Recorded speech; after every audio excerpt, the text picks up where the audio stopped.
Okay. So, hello guys. Additional illustration lang for our audit of inventory. Mabilis lang ito. Okay. Ito medyo mas madali ng konti compared dun sa nauna nating problem. Ulitin ko, patience lang ulit tayo dito. So, medyo mas mabilis yung pacing natin. Okay. So, problem number 2, sabi, in your audit of the December 31, 2025, financial statements of Walker Company, you found the following inventory-related transactions. So, meron dyan mga transactions. So, sige, pause nyo muna, tapos screenshot, picture, then lipat mo sa isang phone. Okay, try mo sagutan kung kaya mo na sagutan. Requirements natin, hinahanap magkano yung sales. Next requirement, hinahanap magkano purchases, ending inventory, cost of goods sold, accounts receivable, accounts payable, and net income. So, same process lang tayo sa naunang illustration. Sabi lang dito, prior to any adjustments, Walker Company's ending inventory is valid at 445,000. So, ending inventory na yan. The reported sales, purchases, accounts receivable, and accounts payable for the year are 1,864,000. So, magkano ano to? Sales. Tama. Ito, ano to? Purchases. Ito daw, accounts receivable. Then, ito is accounts payable. The unadjusted net income and cost of goods sold is 2 million pesos and 934,000. So, net income ito, cost of goods sold ito. So, breakdown lang natin. So, shortcut na natin yan using, wait lang, sales, purchases, this is equal to the sales, purchases, AR, accounts payable. Sige. So, pilat ko lang dito yan. Unadjusted inventory natin is 445,000. Unadjusted purchases is 968,700. Unadjusted accounts payable is 536,600. Unadjusted sales natin is nasa 1,864,000. Baliktad ako. Then, unadjusted sales natin or accounts receivable natin is nasa 691,400. Sige, so puntahan lang natin yung mga transactions dito. Transaction letter A, sabi, goods costing 50,000 are on consignment with a customer. So, yung 50,000 pesos daw is with or are on consignment with a customer. So, yung kwento dito, magbebenta tayo. Tapos, binigay natin kay customer. Tapos, under consignment pa daw. These goods were not included. Ay, bakit hindi kasama sa physical count natin ng December 31? Dapat kasama kasi under consignment pa lang. So, alam mo na, mag-a-add ka na dito ng 50,000. Kung nag-add ka ng 50,000, kung mag-refer ka doon sa last discussion natin, pag nag-a-add ka sa inventory natin, tama, nag-a-add ka din sa net income natin. So, ganun lang yung effect nito.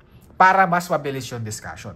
Nung last video kasi ina-analyze pa natin, kung maaalala mo dito, tama, ina-analyze pa natin kung understated or overstated. Kaso, as time goes by, kapag nagpa-practice ka ng problems, using the concept of learning curve, mas bumibilis tayo. Paano natin mas bumibilis? Nakikita natin yung pattern. Nakita mo dito, pag nag-add ka dito ng inventories, nag-a-add ka dito sa net income. So, same process lang tayo dito. Pag nag-add ka ng inventories, nag-add tayo ng net income. Tama, pag nag-add ka ng purchases, nag-less ka ng net income. Inversely related yun. So, wag mong i-memorize. Muscle memory lang. Practice lang tayo. Learning curve. Next, letter B. Goods costing 16,500 were delivered to Walker. Ngayon, tayo ngayon yung bumili. Okay, na-deliver daw sa atin on January 4, 2026. The invoice for these goods was received and recorded on January 10. Na-receive daw, ni-record daw ng January 10, 2026. The invoice showed the shipment was made on December 29, tapos FOB shipping point. Dapat meron na tayong entry na purchases, tapos accounts payable kasi FOB shipping point. Kaso kailan ka daw nag-entry? January 10 tayo. So, ibig sabihin, understated yung purchases. So, mag-a-add tayo ng purchases. Magkano yan? 16,500. So, mag-add tayo ng 16,500. O alam mo na, pag merong movement yung purchases natin, na addition dito, nagli-less tayo sa net income of 16,500. Tapos makikita mo, hindi daw kasama sa inventory count. Dapat kasama sa inventory count eh. So, mag-add tayo ng 16,500 dito. Pag nag-add ka ng 16,500 dito, or mag-less ka pala dito. Pag nag-add ka ng 16,500 dito, mag-add ka ng 16,500 din dito. So, zero, net effect tayo. So, mamaya, pag meron na naman tayo nakitang problem na same amount yung adjustment sa inventory. Same amount yung adjustment sa purchases. Kahit wag mo nang isulat ito, zero net effect na agad tayo ang ilagay mo dyan. Okay? Letter C, transaction. Sabi, goods costing 21,640 were sold to customer for 38,950. So, ito yung cost of goods sold. Ito yung selling price. Which were shipped FOB shipping point on December 31, 2025. FOB shipping point na ship ng December 31, 2025. Alam mo na, dapat inentryhan mo yan ng December 31, 2025. Ano nangyari?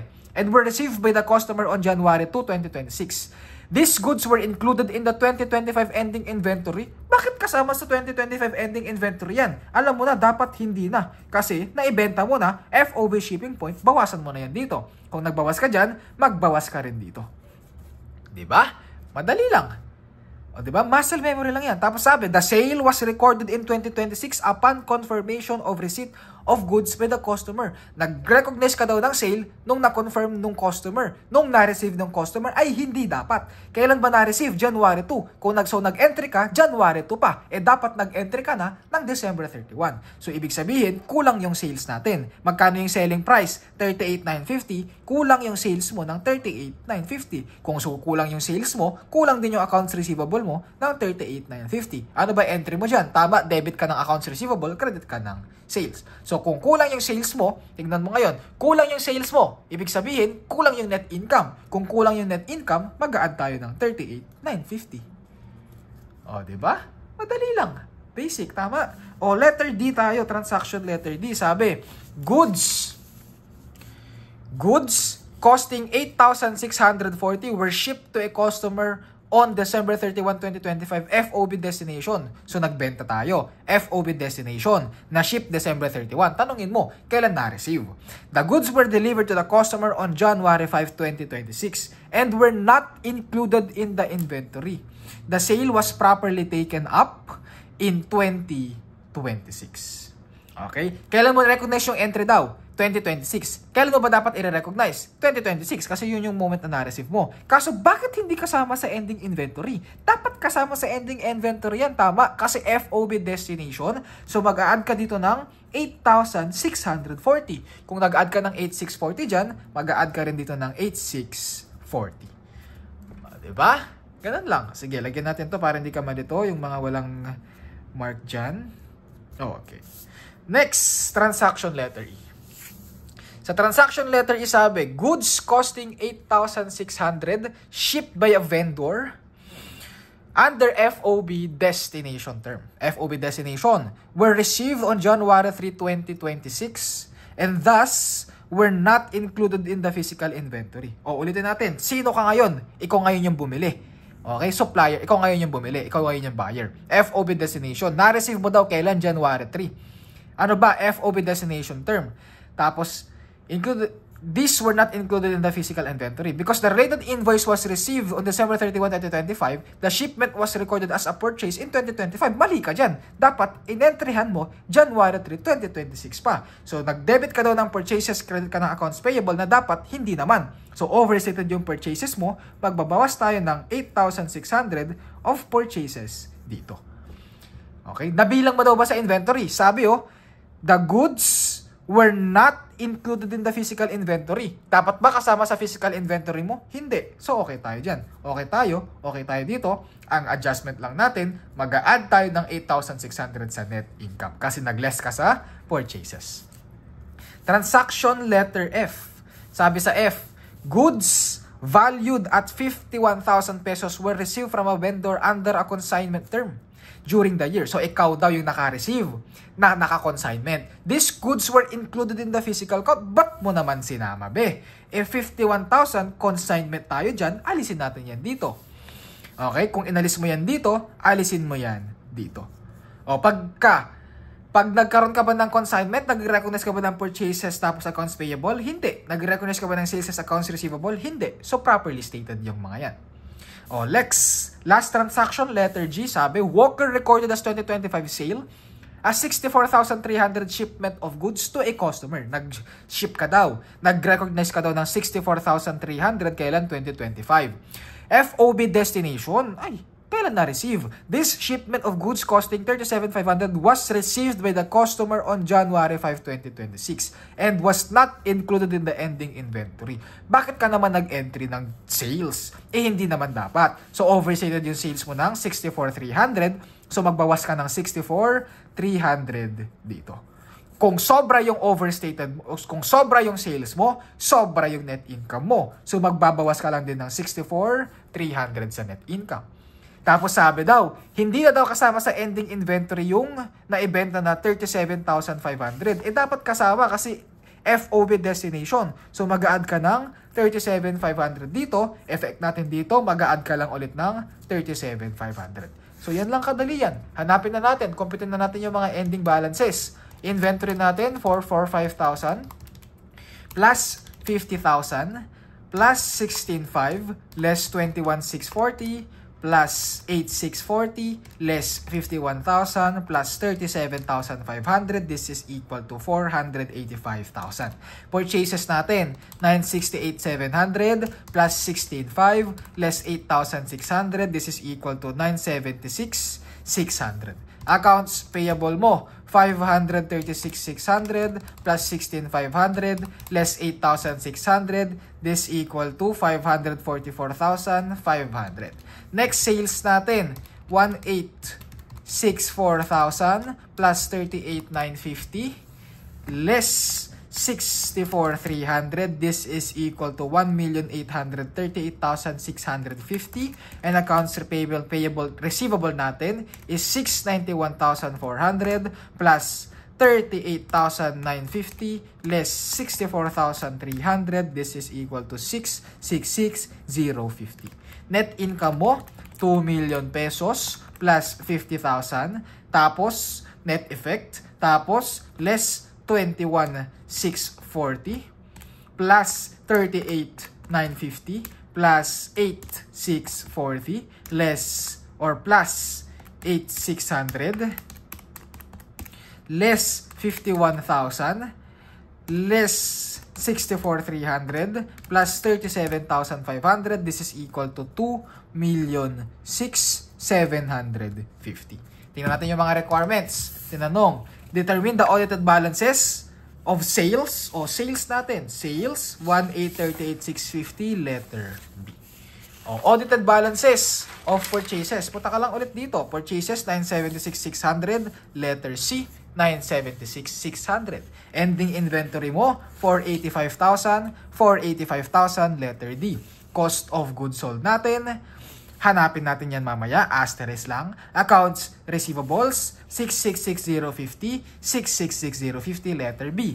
Number 6, accounts payable natin, 544,500, 544,500, letter C. Net income, 2,607,500, 2,607,500, letter A.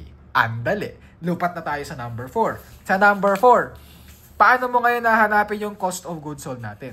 Tama, yung formula natin pag-compute ng cost of goods sold is yung beginning inventory plus purchases. This is equal to total goods available for sale less ending inventory.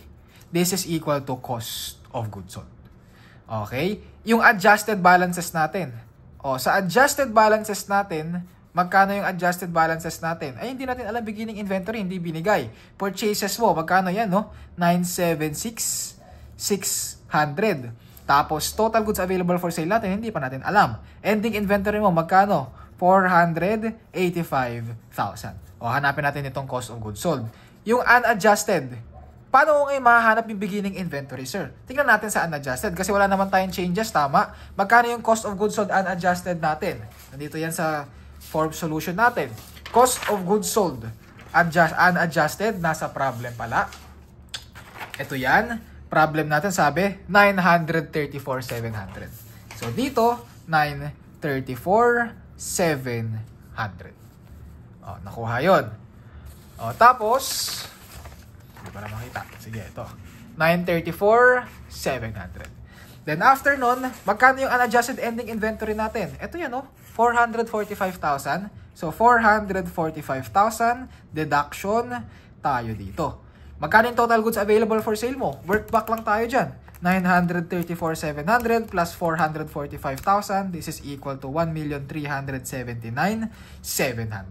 Tapos magkano yung unadjusted purchases mo? Ito yan, no? 968,700. Given yan. So, i-less lang natin yan. 968,700. Work back lang. Yung unadjusted beginning inventory mo, 411,000. Wala ka namang changes dyan. Same dun sa problem number 1. So, yung beginning inventory mo, 411,000. Tsaka mo ngayon hanapin to. 411,000 plus 976,600. This total goods available for sale mo is 1,387,600. Less 485,000. This is equal to 902,600. Adjusted cost of goods sold natin, sabi dyan, 902,600, letter A. Basic. Diba? So, yun lang muna tayo. Easy, basic.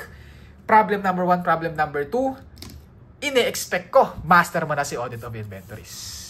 So, yun lang muna, guys. Again, patience lang ulit. I'm rooting on you. Let's pass the exam, pass the board exam. Magiging CPA tayo lahat. God bless you all. Thank you and ciao.